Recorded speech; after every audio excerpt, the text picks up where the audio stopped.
We had a heavy snow.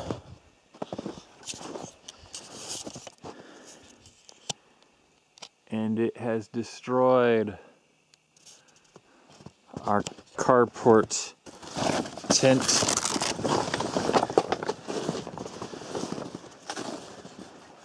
Cover that up. But so I've ordered another one to replace it, and in the meantime, I also got a tarp. These carport, they're from Costco, but they last for roughly 2 years. You get lucky if you get 3 years out of them. This was about 3 years, and it finally tore just because it starts wearing down with the UV. So what I'm going to do is I'm going to replace the top, which is being shipped now, but it's not here yet. So I'm going to replace the top and put a canvas tarp over the top of that to help keep the UV from totally destroying it, and maybe it'll last. Maybe I'll get 2 or 3 times the life out of it by covering it with another tarp. That way the UV doesn't destroy the top like it has been, like it had done this one. So, in the meantime,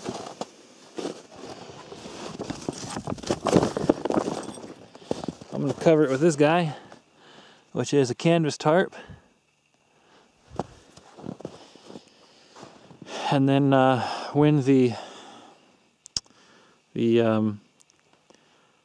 actual made one for this comes in the mail, then I'll just insert it underneath that one. Get back on track.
throws them to the ground.